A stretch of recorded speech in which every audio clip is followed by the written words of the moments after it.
வாழ்க வளமுடன் நண்பர்கள் அனைவருக்கும் வணக்கம். நான் உங்கள் நண்பன் Arjun, SEBI registered research analyst. அதாவது ஒரு 5 மாதம் எக்ஸ்பிரிக்கு அப்புறம் ஏப்ரல் மந்த் எக்ஸ்பிரி நல்லபடியாக முடிச்சிருக்குது. ஓகேங்களா? எப்படி அப்படின்னா November, December, January, February and March இந்த 5 மாதம் எக்ஸ்பிரியுமே ஒவ்வொரு மாதம் லோலியே தான் வந்து க்ளோஸ் ஆகிட்டு இருந்துச்சு. அதாவது அந்த மந்த்லி பேசிஸ் பார்க்கும்போது நிஃப்டி வந்து டவுனில் தான் போயிட்டு இருந்துச்சு. அதாவது இந்த ஈரான் வார், அதுக்கப்புறம் ஏற்கனவே நம்ம மார்க்கெட்டு சென்டிமெண்ட் சரியில்லாமல் இருந்துச்சு. ஸோ இதெல்லாம் சேர்ந்து 5 மாதமாக நம்ம மார்க்கெட்டு டவுன்லேயே தான் போயிட்டு இருந்துச்சு ஒவ்வொரு எக்ஸ்பைரிலையுமே. ஆனால் இந்த மாதம், அதாவது ஏப்ரல் மந்த்து 2026, 2027 இந்த finance year first month market ஹையில் வந்து க்ளோஸ் ஆயிருக்குது. ஆக்சுவலாக இந்த ஏப்ரல் மந்த்து வெரி ஃபர்ஸ்ட் டே, அதாவது ஏப்ரல் ஃபர்ஸ்ட் அன்னைக்கு வந்து இந்த நியூ சீரிஸ் ஸ்டார்ட் ஆச்சு. 22,900 ஓப்பன் ஆச்சு ஏப்ரல் சீரீஸ். ஏப்ரல் செகண்ட் அன்னைக்கே வந்து ஒரு பெரிய லோ வந்துச்சு. அதாவது 22,182 வந்துட்டு 22,700 க்ளோஸ் ஆச்சு அன்னைக்கு. ஓகேங்களா? ஸோ இந்த ஏப்ரல் மந்த் ஸ்டார்ட் ஆனது 22,900, லோ 22,182. எவ்வளோ ஹை வந்துச்சு அப்படின்னா ஏப்ரல் 21 அன்னைக்கு 24,600 வந்துருக்குது. ஓகேங்களா? இப்போ 24,600 வந்துட்டு 24,000 ஏப்ரல் சீரீஸ் வந்து க்ளோஸ் ஆயிருக்குது. பட் ஃபைனலாக பார்க்கும்போது நல்ல ஒரு ஏற்றம் வந்துருக்குது. 5 மாதம் எக்ஸ்பிரி டவுனுக்கு அப்புறம் மார்க்கெட் வந்து ஹையில் வந்து க்ளோஸ் ஆயிருக்குது. இப்போ நாளைக்கு எப்படி இருக்க போகுது? நாளைக்கு வந்து மே மந்தோடைய very first day expiry start ஆகுது. எப்படி இருக்க போகுது? யூஸ்ஃபுல்லாகவே வந்து எக்ஸ்பிரி டேக்கு அடுத்த நாள் எப்படி இருக்கும் அப்படிங்கிறத நான் சொல்கிறேன். இப்போ இருக்கிற முக்கியமான நியூஸு, ஒரு ஸ்டாக்கு, அது இன்னைக்கு என்னுடைய ஃப்ரீ டெலிகிராம் சேனல்லையும் நான் போட்டிருந்தேன். பிரமல் ஃபைனான்ஸ் ஒரு சூப்பரான ஏர்னிங்ஸ் ரிப்போர்ட் கொடுத்துருக்குறாங்க, அதனுடைய டெக்னிக்கல்ஸ். ஸோ எல்லாத்தையும் பார்த்துடலாம். எங்கேயும் ஸ்கிப் பண்ணாமல் பாருங்கள், இந்த வீடியோ உங்களுக்கு கண்டிப்பாக யூஸ்ஃபுல்லாக இருக்கும். ரைட், யூஎஸ் மார்க்கெட்டு ஜஸ்ட் ஒரு கிளான்ஸ் பார்த்துடலாம். அதாவது யூஎஸ் மார்க்கெட்டு பொறுத்தவரையும் எஸ்டர்டே வந்து ஹையில் தான் க்ளோஸ் பண்ணிக்கிறாங்க. அது பர்டிகுலராக பார்க்கணும் அப்படின்னா S&P 500 ஆல் டைம் ஹையில் வந்து க்ளோஸ் ஆயிருக்குது. அதே மாதிரி நாஸ்டாக் இண்டெக்ஸ் ஆல் டைம் ஹையில் வந்து க்ளோஸ் ஆயிருக்குன்னு வச்சுக்கோங்களேன். S&P 500 பொறுத்தவரையும் இப்போ ரீசெண்டாக வந்த லோ என்னைக்கு லோ வந்துச்சு அப்படின்னா மார்ச் 30th அன்னைக்கு லோ வந்துச்சு. அந்த மார்ச் 30th இருந்து இது வரையும் S&P 500 நியர்லி 14% இன்க்ரீஸ் ஆயிருக்குது. S&P 500 14% இன்க்ரீஸ் ஆயிருக்குது. ஆனால் நம்ம மார்க்கெட்டு ஏப்ரல் செகண்ட் அன்னைக்கு லோ மார்க் பண்ணிச்சு. அங்கேருந்து இது வரையும் வந்து 8% தான் ஏறி இருக்குது. இன்னைக்கு க்ளோசிங் பேசிஸ் பார்க்கும்போது 24,000 செட்டில் ஆகிருக்குது. ஸோ 8% இன்க்ரீஸ் ஆயிருக்குது. ஆனால் S&P 500 ஆல்மோஸ்ட் 14% இன்க்ரீஸ் ஆயிருக்குது இப்போ ரீசெண்டாக வந்த லோவில் இருந்து. அதாவது எவ்வளோ மார்க்கெட் கேபிட்டலைசேஷன் இன்க்ரீஸ் ஆயிருக்குது அப்படின்னு பார்த்தோம் அப்படின்னா nearly $8 trillion market capitalisation increase ஆயிருக்குது இந்த 1 monthல S&P 500. ஓகேங்களா? அதுக்கடுத்து பார்த்தோம் அப்படின்னா நாஸ்டாக் இண்டெக்ஸ் ஆல் டைம் ஹையில் வந்து க்ளோஸ் ஆயிருக்குது. அதாவது எஸ்டர்டே பொறுத்தவரையும் 50 பாயிண்ட்ஸ், அதாவது 0.2% ஹையில் போயிருக்குது. S&P 500 0.12%, டோ ஜோன்ஸ் ஃப்ளாட்டாக தான் க்ளோஸ் ஆயிருக்குது. அதாவது யூஎஸில் தான் இப்போ வந்து இன்னைக்கு நாளைக்கு இதெல்லாம் சம் இம்பார்ட்டண்ட் ஏர்னிங்ஸ் ரிப்போர்ட் கொடுக்குறாங்க. கூகுள், மெட்டா, அமேசான் இவங்களாம் ஏர்னிங்ஸ் ரிப்போர்ட் சப்மிட் பண்ணுறாங்க. Yesterday Microsoft earnings report submit பண்ணாங்க. மைக்ரோசாஃப்ட் ஒரு வீக்கான ஏர்னிங்ஸ் ரிப்போர்ட் தான் கொடுத்துருக்குறாங்க. அது இல்லாத ஓப்பன் ஏஐ வந்து நாங்களே வச்சுக்கிறோம், இது நாங்கள் யாருக்கும் வந்து அடிஷ்னலாக வந்து பே பண்ண மாட்டோம் அப்படிங்கிற மாதிரி ஒரு நியூஸ் கொடுத்துருக்குறாங்க. அதனால் நியர்லி 5% மைக்ரோசாஃப்ட் வந்து டவுன் ஆயிருக்குது. ஆனால் என்விடியா ஸ்டாக்கை பொறுத்தவரையும் ஆல் டைம் ஹையில் வந்து க்ளோஸ் ஆயிருது. என்விடியா அதனுடைய மார்க்கெட் கேபிட்டலைசேஷன் நியர்லி $5 trillion இருக்குது. அந்த ஒரு கம்பெனியோடைய மார்க்கெட் கேபிட்டலைசேஷன் நம்ம இந்தியாவுடைய எல்லா லிஸ்டட் ஸ்டாக்கும் சேர்த்தனா கூட 5 trillion வராது. அதே மாதிரி Japan total market capitalisation nearly வந்து 4.5 trillion தான் இருக்குது. ஸோ இந்த என்விடியா கம்பெனியோடைய total market capitalisation nearly $5 trillion வந்துருக்குது. ஓகேங்களா? அதுக்கடுத்து வந்து ஆந்த்ராபிக் அவங்க வந்து ஐபிஓ வரப்போகிறாங்க. அதாவது ப்ரீ ஐபிஓலேயே அதனுடைய வேல்யூஷன் $1 trillion அப்படின்னு எஸ்டிமேட் பண்ணிக்கிறாங்க. ஓகேங்களா? ஓகே, இன்னைக்கு மார்னிங் ஏசியன் மார்க்கெட் பொறுத்தவரையும் அதாவது ஜாப்பனீஸ் நிக்கி நியர்லி 1% டவுனில் இருந்துச்சு. ஷாங்காய் இண்டெக்ஸ் 0.25%, ஹேங்சங் இண்டெக்ஸ் 1% டவுன் இருந்துச்சு. நம்ம கிஃப்ட் நிஃப்டி நியர்லி 100 பாயிண்ட்ஸ் டவுனில் தான் இண்டிகேட் பண்ணிட்டு இருந்துச்சு. ஓகேங்களா? அதாவது இன்னைக்கு ஓப்பன் ஆனது வந்து பார்த்தேன் அப்படின்னா 24,050 ஓப்பன் ஆச்சு. எஸ்டர்டே க்ளோசிங் வந்து 24,095 24,100. ஸோ 50 பாயிண்ட்ஸ் டவுனில் ஓப்பன் ஆனது. ஒரு ஹைகே வந்துச்சு 24,180 வந்துட்டு அங்கேருந்து ஒரு ஷார்ப் செல்லிங் ப்ரெஷர் 24,000. ஓகேங்களா. இன்னைக்கு ஃபைனலாக பார்த்தோம் அப்படின்னா சென்செக்ஸை பொறுத்தவரையும் 416 பாயிண்ட்ஸ் டவுனில் க்ளோஸ் ஆயிருது. 76,886 செட்டில் ஆயிருது. நிஃப்டி 97 பாயிண்ட்ஸ் டவுனில் க்ளோஸ் ஆகுது 0.4%, 23,995 செட்டில் ஆயிருது. ப்ராடர் இண்டிசஸை பொறுத்தவரையும் mid cap and small cap nearly 0.2% to 0.5% கையில் க்ளோஸ் ஆயிருது. செக்டார் வைஸ் பார்த்தோம் அப்படின்னா BSc bank, private bank each 2% டவுனில் க்ளோஸ் ஆயிருது. ஐடி இண்டெக்ஸ் பொறுத்தவரைக்கும் 0.7%, ரியாலிட்டி 0.4% டவுனில் க்ளோஸ் ஆகுது.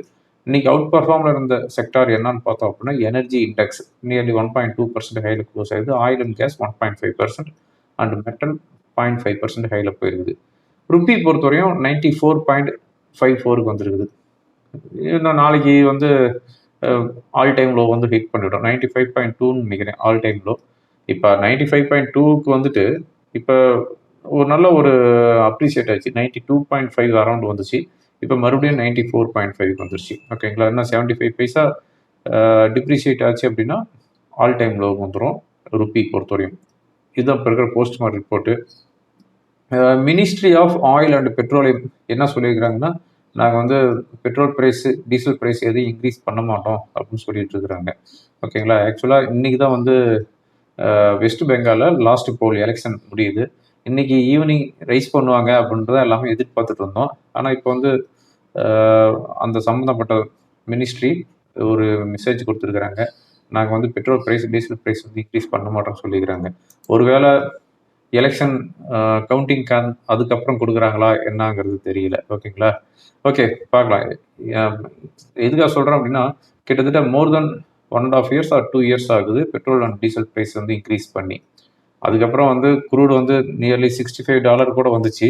அப்போல்லாம் குறைக்க கிடையாது. அதே ரேட்டில் தான் ஸ்டேபிளாக இருந்துச்சு. இப்போ வந்து நியர்லி $100 பெர் பேரல் ட்ரேட் ஆகிட்டு இருக்குது. இப்போ வந்து இன்க்ரீஸ் பண்ணாமல் அப்படியே ஸ்டேபிள் பண்ணிட்டு இருக்கிறாங்க. எலெக்ஷன் ரிசல்ட் வந்ததுக்கப்புறம் பண்ணலாம். ஓகேங்களா, யாருக்கு தெரியும். ஓகே, இந்த வீடியோ ரெக்கார்ட் பண்ணிட்டு இருக்கும்போது யூஎஸ் மார்க்கெட் 100 பாயிண்ட்ஸ் ஹையில் ட்ரேட் ஆகிட்டு இருக்குது. ஓகே, இப்போ நாளைக்கு மே மந்தோடைய வெரி ஃபர்ஸ்ட் டே, அதாவது மே சீரீஸோடைய வெரி ஃபர்ஸ்ட் டே எப்படி இருக்கும் அப்படின்னு பார்த்தோம் அப்படின்னா, யூஸ்வலாகவே நமக்கு ஒவ்வொரு எக்ஸ்பிரியோடைய வெரி ஃபர்ஸ்ட் டே மார்க்கெட் வந்து ஹையில் தான் க்ளோஸ் ஆகிட்டு இருக்குது. இது வந்து ஒரு எழுதப்படாத விதி. ஓகேங்களா. ஆனால் நாளைக்கு டவுன் ஆச்சு அப்படின்னா ஏன் டவுன் ஆச்சு அப்படின்னு யாரும் என்கிட்ட கேட்கக்கூடாது. இதுக்கு முன்னாடி இருந்த பாஸ்ட் ஹிஸ்ட்ரியை வச்சு நான் வந்து சொல்லிட்டு இருக்கிறேன். ஓகேங்களா. அதாவது செபியில் வந்து ஒரு ஹிண்ட்ஸ் கொடுத்துருக்குறாங்க. Past performance is not guaranteed for future performance அப்படின்னு சொல்லுவாங்க. அது மாதிரி இந்த பாஸ்ட் ஹிஸ்ட்ரி தான் நான் சொல்கிறேனே தவிர இது நாளைக்கு நடக்கும் அப்படின்னு சொல்ல கிடையாது. அப்படிங்கும்போது most of the time very first day very first day new சீரீஸில் மார்க்கெட் வந்து ஹையில் தான் வந்து க்ளோஸ் ஆகிட்டு இருக்குது. இப்போ நாளைக்கும் வந்து அந்த சென்டிமெண்ட்டு நம்ம எதிர்பார்க்கலாம். அப்படி எதிர்பார்க்கும் போது ரெசிஸ்டன்ஸ் அப்படின்னு பார்த்தோம் அப்படின்னா 24,200ங்கிறது இமீடியட் ரெசிஸ்டன்ஸ். அதுக்கு மேலே போச்சு அப்படின்னா 24,350 வரையும் போகிறதுக்கு உண்டான வாய்ப்புகள் இருக்குது. இப்போ இருக்கிற சப்போர்ட் அப்படின்னு பார்த்தோம் அப்படின்னா 23,800 வந்து 850ங்கிறது சப்போர்ட். ஒருவேளை 23,800 கீழே போச்சு அப்படின்னா 23,550 வரை வர்றதுக்கு உண்டான வாய்ப்புகள் இருக்குது. அது நான் வீக்லி அனலைசிஸ் ரிப்போர்ட்லேயும் நான் வந்து லைன் கிராஸ் பண்ணி சொல்லியிருந்தேன். இப்போவும் அந்த டெக்னிக்கலில் நம்ம பார்த்துடலாம். ஓகேங்களா. ரைட். அப்புறம் இன்னொரு ஸ்டாக் ஒன்று சொல்லியிருந்தேன், அதாவது பிரமல் ஃபினான்ஸ். இந்த பிரமல் ஃபினான்ஸு ஒரு சூப்பரான ஒரு பிளாக் பஸ்டர் ஏர்னிங்ஸ் ரிப்போர்ட் கொடுத்துருக்குறாங்க. இன்றைக்கி என்னுடைய ஃப்ரீ டெலகிராம் சேனலில் கூட அதனுடைய சார்ட் போட்டு எவ்வளோ ப்ராஃபிட் கொடுத்துருக்குறாங்கன்னு மென்ஷன் பண்ணியிருந்தேன். ஸோ ஒரு நல்ல ஏர்னிங்ஸ் ரிப்போர்ட் கொடுத்துருக்குறாங்க. அது மட்டும் இல்லாமல் கம்பெனி வந்து என்ன ரிப்போர்ட் கொடுத்துருக்குறாங்க அப்படின்னு பார்த்தோம் அப்படின்னா, இன்னும் வரப்போகிற நாள்லேயும் வந்து என்னுடைய ப்ராஃபிட் வந்து இன்க்ரீஸ் ஆகும் அப்படின்ற மாதிரி ஒரு சூப்பரான ஒரு கைடன்ஸும் கொடுத்துருக்குறாங்க. ஸோ இந்த ஸ்டாக்கை பொறுத்தவரை ஏதாவது ஒரு டவுன் ட்ரெண்ட் வந்துச்சு அப்படின்னா அக்யூமுலேட் பண்ண ஸ்டார்ட் பண்ணலாம். ஓகேங்களா. ஓகே, இப்போ டெக்னிக்கலாக என்ன இண்டிகேட் பண்ணுது அதையும் பார்த்துடலாம். இப்போ நாம் பார்த்துட்டு இருக்கிறது பிரமல் ஃபைனான்ஸ் லிமிடெட். இந்த பிரமல் ஃபைனான்ஸ் லிமிடெடை பொறுத்தவரையும் எஸ்டர்டே தான் வந்து நல்ல ஏர்னிங்ஸ் ரிப்போர்ட் கொடுத்துருக்குறாங்க. பட் அதுக்கு முன்னாடி ஸ்டாக் வந்து நியர்லி 1,700 பவுன்ஸ் ஆகிடுது. ஓகேங்களா. இப்போ வந்து ஒரு நல்ல ஏர்னிங்ஸ் ரிப்போர்ட் கொடுத்துருக்கறனால இது ரீசெண்டாக லிஸ்டிங் ஆன கம்பெனி தான். இது எப்போ லிஸ்டிங் ஆச்சு அப்படின்னு பார்த்தோம் அப்படின்னா நவம்பர் 7th அன்னைக்கு வந்து லிஸ்டிங் ஆயிருக்குது. ஓகேங்களா? ஸோ நவம்பர் 7th அன்னைக்கு லிஸ்டிங் ஆனது இப்போ வந்து 2000 rupees வந்து கிராஸ் பண்ணியிருக்குது. நல்ல ஏர்னிங்ஸ் ரிப்போர்ட் கொடுத்துருக்கறனால 1950ங்கிறது ஒரு பிரேக் அவுட் லெவல். 1950. ஓகேங்களா? இப்போ வந்து 2000 rupeesல வந்து க்ளோஸ் ஆயிருக்குது. ஸோ இந்த ரேலி கண்டினியூவாக போகும் அப்படிங்கிற பட்சத்தில் அதாவது இமீடியட் ரெசிஸ்டன்ஸ் 2100லேருந்து 2200 வரைக்கும் போகிறதுக்குண்டான வாய்ப்புகள் இருக்குது. ஒருவேளை ஏதாவது ஒரு டிக்ளைன்ஸ் வந்துச்சு அப்படிங்கிற பட்சத்தில் இதுதான் வந்து கன்சால்டேட் ஆகிற ரேஞ்ச் 1900 ரூபா ரேஞ்சில் வந்து கன்சால்டேட் ஆகும். இங்கேருந்து நம்ம வந்து அக்யூமுலேட் பண்ண ஸ்டார்ட் பண்ணலாம். ஓகேங்களா? ஸோ நல்ல ஒரு கைடன்ஸ் கொடுத்துருக்குறாங்க. அதனால் இப்போ நம்ம பார்த்துட்டு இருக்கிறது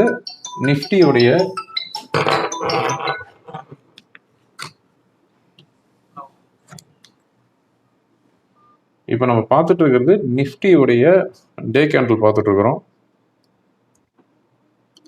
நிஃப்டி பொறுத்தவரையும் இப்போ இருக்கிற ரெசிஸ்டன்ஸ் அப்படின்னு பார்த்தோம் அப்படின்னா 24,200. இந்த 24,200ங்கிறது இப்போ இருக்கிற ஒரு ஸ்ட்ராங் ரெசிஸ்டன்ஸ் ஜோன். ஓகேங்களா? 24,200க்கு மேலே சஸ்டெயின் ஆகிற பட்சத்தில் 24,400 வரைக்கும் போகிறதுக்கான வாய்ப்புகள் இருக்குது. இப்போ இருக்கிற சப்போர்ட் அப்படின்னு பார்த்தோம் அப்படின்னா இமீடியட் சப்போர்ட் 23,900. அதுக்கு கீழே வந்துச்சு அப்படின்னா 23,800. 23,800க்கு மேலே கீழே வர்ற பட்சத்தில் 23,550 வரைக்கும் வரும். அதனால் சப்போர்ட் 23,900லேருந்து 800 சப்போர்ட்டு, ரெசிஸ்டன்ஸ் 24,200லேருந்து 24,350 வரையும் ரெசிஸ்டன்ஸ் இருக்குது. ஓகே ஃப்ரெண்ட்ஸ், இந்த வீடியோ ரொம்ப யூஸ்ஃபுல்லாக இருக்குன்னு நினைக்கிறேன். யூஸ்ஃபுல்லாக இருந்துச்சு அப்படின்னா உங்கள் ஃப்ரெண்டுங்களுக்கு ஃபாலோ பண்ணுங்கள். தேங்க்யூ ஃபார் வாட்சிங். வாழ்க வளமுடன்.